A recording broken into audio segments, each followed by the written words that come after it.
It's the fourth quarter of my life, and I had to get things square with my kids, my two kids. And I'd moved up here from Southern California, and when I got to Reno, after a couple of months, I was stranded. Basically, my whole thing was just getting access to a phone. So I called my son and let him know where I was at, what I was doing, what was going on, even though I didn't know what was going on. Godsend was literally pointed to the VOA on Record Street.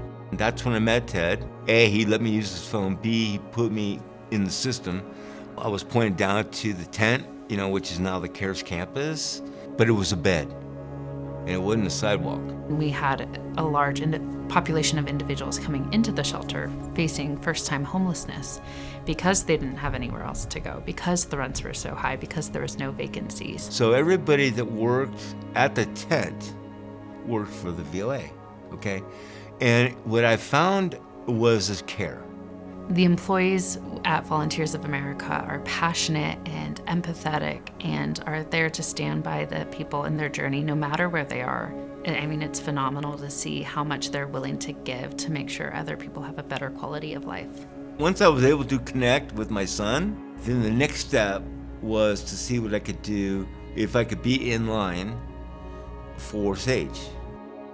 The village is intended for individuals to be able to work on and succeed in their personal and professional goals. That goal could be finishing school, it could be saving for a car, or even saving for a home.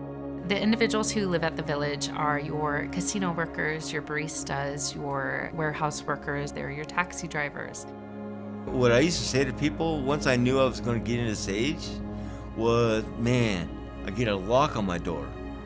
If the village didn't exist, there would be so many more people living on the train tracks, sleeping in their cars, failing out of motels, and having nowhere to go.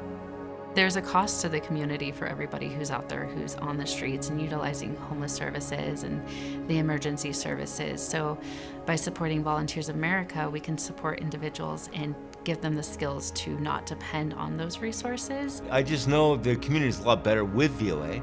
I also know that if I need it, it'll be provided. Some of the community resources we offer include a meeting room, lounges, fitness room, mail room, computer room, laundry facility, dining and store, as well as outdoor seating space. I just felt like I was at home. I felt like I was in a comfortable cocoon. And I've been treated with nothing but respect. Both LaDonna and Devin have my back. She takes pride in her job. Our staff knows the backstory of every person who lives here, and that's 216 individuals. They extend the kindness. That's part of their whole vibe. I mean, it's VOA's vibe. It takes special people to be like that. We offer homeless services and housing services, and ultimately our goal is to get everybody so they can live independently with the blueprints and tools to do so. We try to bring resources on site so individuals can utilize them and the comfort and convenience of having it so close to them.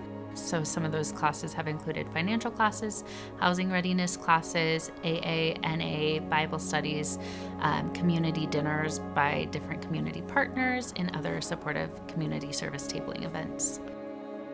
I don't know what my alternative would have been had it not been for the VOA. I mean, I was stuck. By the grace of God, VOA, came charging into the picture, man. My life changed because of VOA.